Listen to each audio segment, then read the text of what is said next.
It is true, no matter what they say, that Brian White can help us understand things that we misunderstand. Yeah, Yeah, yeah. that's your job, right? That is my job. That way I'm they not pay an you the big bucks. That's why I don't get paid the big bucks. If I was a hype man, oh, there's good money in that. But I'm an analyst and I have to start with a question and reach a conclusion. It'd be so much easier if I did it the other way around, but that's not the profession I'm in. So here we are. No. All right. Well, here's my thinking right now. And that is that there is a range of thinking about Tesla that tends to impact investment in Tesla. At one end of the spectrum, there are the short-term thinkers who are in it for a quick buck. And they're the ones that are worried about the numbers, the earnings next quarter, Elon's statements and his posts on X, and exactly which day will FSD be unsupervised. Then at Hmm. the other end of the spectrum are those probably more like you and me who figure Elon is Elon. He'll get it done someday, which is more than any other human can say about the things that he's working on. And that when the time comes, the win will be huge. Well, with that in mind, there are a bunch of folks at each extreme end, and then there's a bunch of folks scattered in the continuum. And right now, there's a fight on Wall Street, and the stock is down on Friday, and it's trying to go back up today. And there's this fight between those two forces of good and evil. And they're thinking about what happened on 10/10. Well, I'm going to stop you right there because you're saying there's some analysts who are the good and some are the evil, and that's just not the case. We know that's not the case. It's evil and differently evil. Put that to bed. So there are things that are impossible, Randy. And Elon and his companies, oh, they said we'd be on Mars by now. They said there'd be transcontinental flights on Starship by now. But let's be honest, Starship can never fly. It's too big. Right. Oh, I'm sorry. What's that? It's flown a bunch of times, and all but the first one, it leapt off the pad exactly as expected. And of course, then we saw it catch the booster, which, pardon me, but that was amazing. Really That was amazing. unbelievable. I if you gave me 10-1 odds that it was going to catch it, I would have lost so much money. Of course, I don't bet like that, but Yeah, yeah. I was convinced. Definitely not on the first try. I thought they would abort it into the sea, but they didn't, and it worked. Always late, but worth the wait, I say. There you go. So there we go. Yeah. So now we've had this 10/10 event where Elon Musk said this will be historic. Now, Yep. you could make an argument that we saw historic new vehicles, but I don't think it was historic in the sense that most people were thinking it was supposed to be historic. So I think there was a little disappointment there. But if we get past that historic part, it was a very cool event for those who got a ticket, unlike the Hmm. two of us.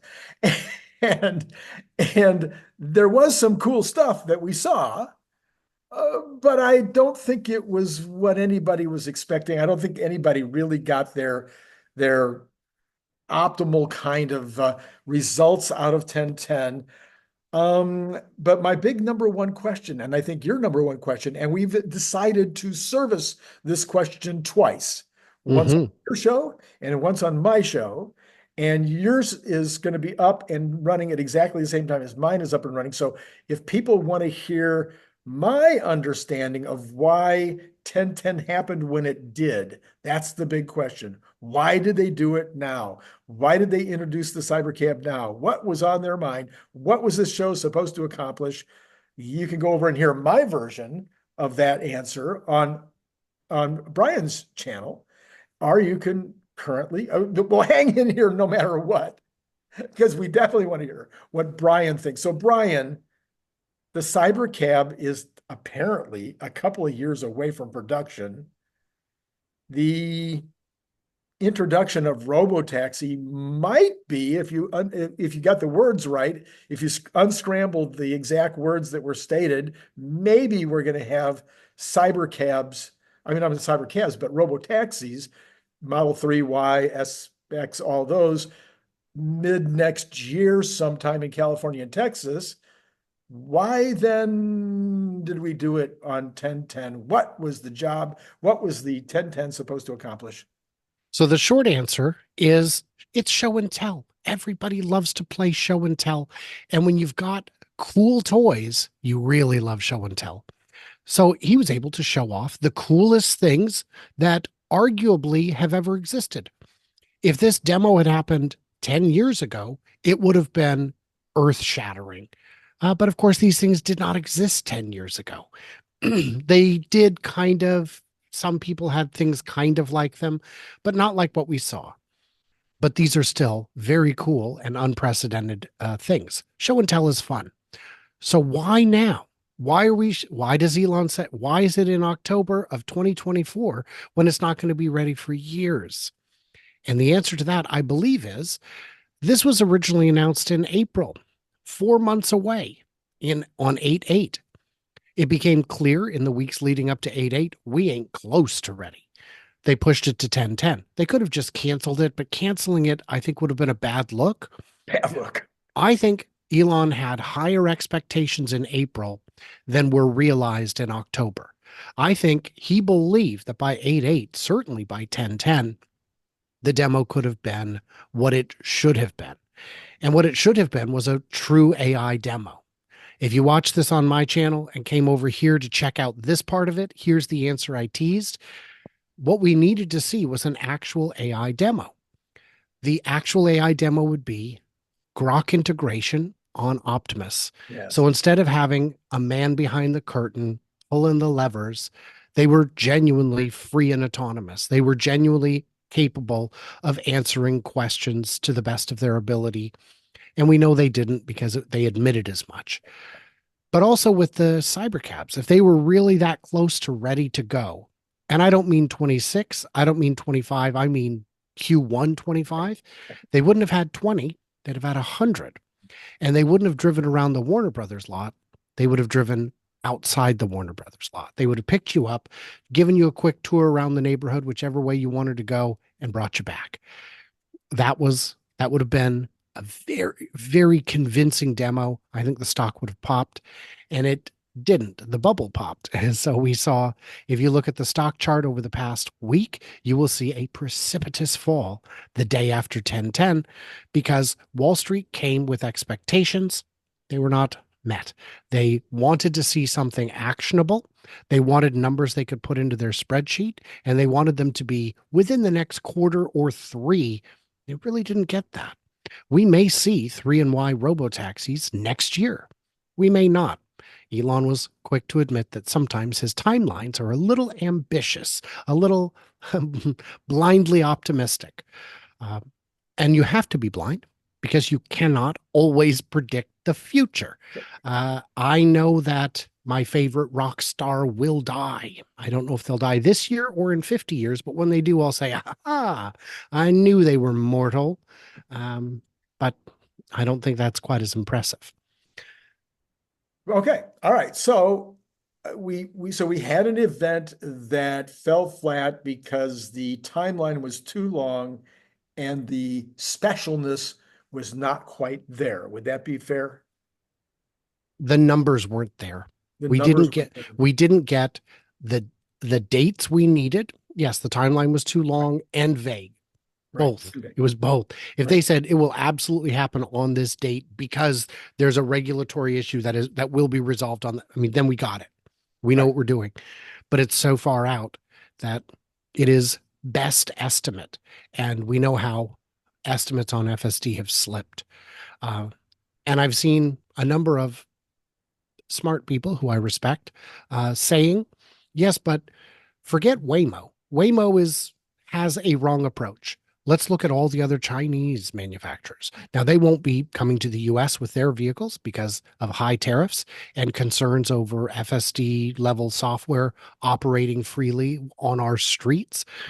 But those vehicles could be in Europe. They could be in China. They could be throughout the world.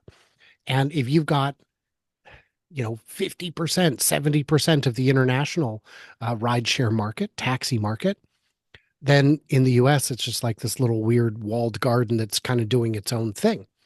So those Chinese players are showing good progress. They are showing progress with teleoperators, which is something Tesla cannot do. Tesla has to solve all the way. If they were to add teleoperators to your car that has FSD on which you may have paid as little as 6,000, 8,000, no more than 15,000, the cost of the teleoperator would eat through all of that money within a year, depending on how many are required per vehicle or how many vehicles per operator. So it would be potentially very, very expensive, prohibitively, crushingly expensive to add teleoperators. And what we saw was a closed loop, a loop that your car, my car, can already really do Mhm. today.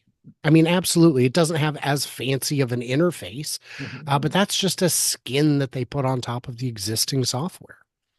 That's, yeah, my thought. Yeah. All right. So on you, the other question is why have the 1010 now when the actual cyber cab is apparently 2 years away? So I could understand if it was all going to be about robotaxi, if that's what the show was, robotaxi, and you're thinking that, in the next 7, 8 months, robotaxi is actually going to be a thing. That almost makes sense, but the entire show was around the physical product, the cyber cab. That they had to have known 3 months ago that cyber cab was not going to be made until 2026 or 2027. So why have the show now if the cyber cab isn't coming until then? I think when they scheduled this in April, they were confident that this would be done. The That cyber cab maybe no, that FSD would be or done. FSD would be done. You Okay. you can't That's what build you, okay. you can't build this the factory to build the cybercab until FSD is done. It's too risky. I The see. way this car has been designed, I'm not convinced that they could painlessly convert it to a human operated vehicle. I don't think it would work. I've seen people on my channel in the comments say, boy, if it just had 4 seats and a steering wheel, I would buy it. Right. That's a different car. That's a completely different car. If my grandmother had wheels, she'd be a bicycle. That's not helpful. So I think they believed that it would be ready, that they could begin, because every version of FSD is so much better, but not perfect. And it All right. has to be perfect. All right. So yeah, so I understand your thinking. I've thought the same thing over the last few days that you can't really, even if it's going to be built in Austin, you can't really start tooling up for the cyber cab until your FSD is really done. Um, we'll talk about that more about that on part two, which will be But on Tuesday. but I do have some more thoughts I wanted to share real quick. I think if they're going to begin production in Texas, that makes perfect sense. Let's say they've got a line. The line can make 100 cars a day. Nothing too exciting. 3,000 a month. A low volume. Let's say it's just 100. That's perfect because you're going to want to deploy them in clusters, in neighborhood by neighborhood, city by city, and you only need a few hundred, maybe 1,000. 10 days, you could hit a city every 10 days, 3 times a month, hit a new city. I think that would work. I think that would be cost effective. I think they could do it all in house. Um, the event was billed as an AI event, and it wasn't. It wasn't a software demo, it was a hardware demo. I know they make great hardware. That's never been in question in my mind. I needed to see the software and I didn't. And I think that's why there were so many influencers invited and so few analysts. All right. So the other thing everybody hoped for at the event, which we did not get at all, but the question got raised. You kind of raised it a second ago, and that is about what the cybercab tells us about the 2.5 vehicle. So some people, we Mhm. think it might be a hatchback. We think it's called the mass market car, the under $25,000 car, all that stuff. But we still don't know what it's going to look like at all. We don't have a clue.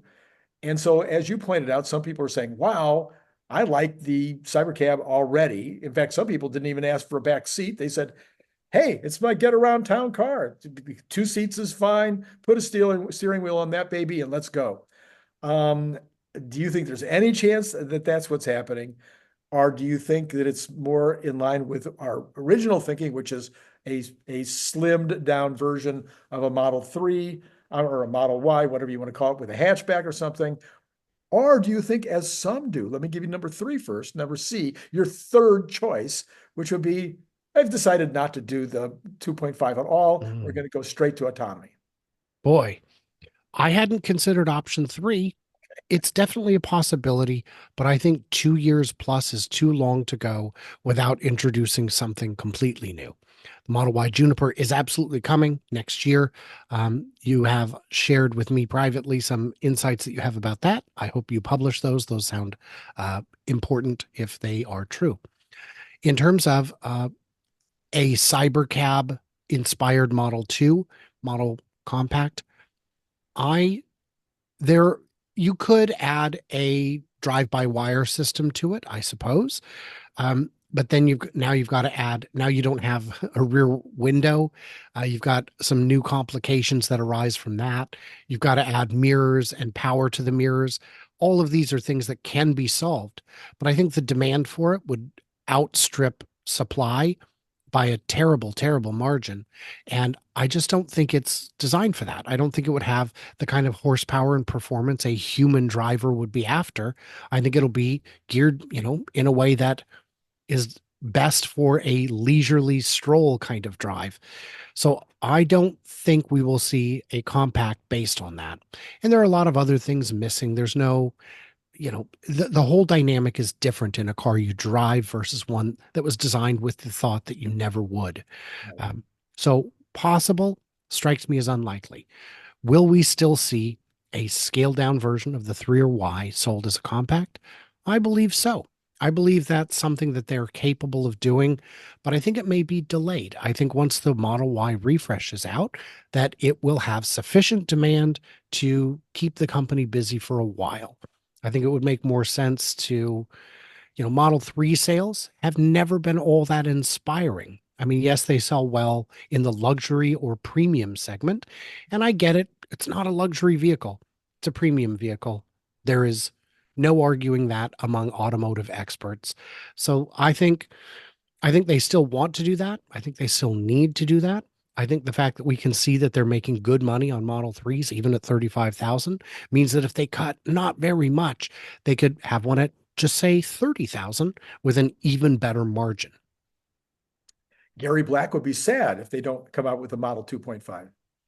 Yeah, well, Gary is Gary doesn't follow me, and you can tell by some of the conclusions he reaches. If only he had the additional wisdom, this would be so important to his X efforts. Well, okay, I think we've dealt with the issues around the cyber video, the 1010 event. It would have been better. There's a number of things that I think they could have done better. I think that the people who attended got a very good show. I think the folks at Oh home, yeah. Oh I think yeah. the folks at home got a so-so show. And they should definitely hire you or me to help them with that presentation part. I would add the reason there was no movement because of Robovan. No one's going to call it that, Elon. No one's going to call it that. The Robovan is because, as radical and of a departure as it appears to be to most people, if you've ever been to any kind of car show, tech show, CES, you've seen this vehicle already. Not in Tesla's form, but everyone has a lounge on wheels concept that they've been showing for 10 years. That doesn't mean it's not going to happen. That means as soon as autonomy's here, we'll have it. Westworld showed a cab that was a lot like it on that TV show. It's not as novel as it appears to people who've never been to these kind of futurology kind of shows. So, and again, if the software was there, if they could have put 15 people in it, 14 people in it, and said, "We're going to give you a quick Star Tours drive, show you the neighborhood, whatever," it would have been more impactful. But 1010 was not the day. It's not today. Yes, all But right. they did have some great celebrities there. Dennis Quaid was there. 2 Chainz was there. Randy and Brian were not. I That know. tells you everything you need to know about the depth of information that they were eager to get out to the public. I was not going to do this, but I just changed my mind on the fly, which I'm allowed to do because it's my channel. Darn it. Anyway, we didn't talk about probably the star of the show, according to the headlines. The star of the show is Optimus. And even Hmm. though it was teleoperated and the voices were human as opposed to being Grok, which is, of course, my great dream and desire, as I want to hear Grok through my car or through my robot. Even though those two things were missing and very disappointing to you, if people want to know more about that disappointment, they can go over and watch your version of this particular effort. So some people are saying, well, but what they showed was that the hardware, that the movement, the smooth movement, the faster movement, the more human-like effort, the overall capabilities are really getting there. They showed the new hand, and that all of that was very, very impressive. And the fact and then people, I guess these were the people that are even more bullish than me, looking always for a way to justify whatever Tesla does, is that, well, you could use teleoperated robots in the factory. You could use them on Mars. It'd be great. You have for 10 years, 10, 15 years ago, they started doing teleoperation of heart surgeries where they place the robot on the person's chest and the surgeon halfway around the world is doing the heart surgery. So teleoperation's a thing. And what the heck? We could do teleoperation. What do you think about all that? The movements were so smooth on that robot that when the live show ended and it went to just a bunch of crowd shots and we saw the bartender, I said, "Oh, dude in a suit." And then I saw his wrists and realized that's not a dude in a suit. That's a robot. The movements are that fluid, that organic, that natural. Teleoperation is not autonomy. I mean, ask Tesla, is teleoperation autonomy? They will tell you that is not our path forward. So that I know that I had someone on X say, "Oh, have you seen the video by this particular Tesla influencer?" And I said, "No, I don't watch influencer stuff because I need analysis.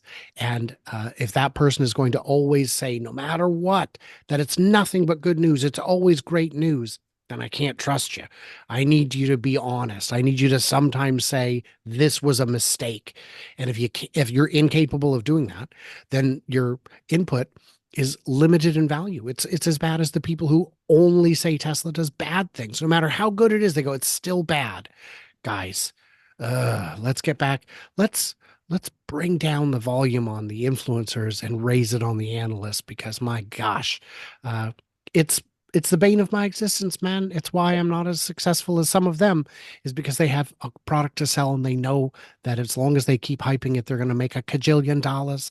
And I make, $3. So that's exciting. I know, I know. And But you make more, yeah. and now you're making more than me. I can't believe it. So I'm glad that you finally admitted that you need analysis. And Mhm. so that we've now established that you need Yeah. analysis. Um, Psychoanalysis all day. so if nothing else today, we've accomplished that effort. Yeah, we've had a breakthrough. Right, right. And then for analysis of this almost the same questions, you can run over to his show now after you've finished this one, and jump on and take a look at what Brian had to say about some of these same questions. No, what I had to say, what he had to ask, and what I Hmm. had to say. Yes, I think I've got Hmm. that right now. Yes. Yep. All right. Are you done? I'm done. Oh, All I'm right. so Well, done. let's go on to Tuesday then. And All right. the future. We know the future. You will Hmm. be on Tuesday. I will. Okay. All right. Are you sure you're done? Yeah. And to everyone else, it was great talking to you.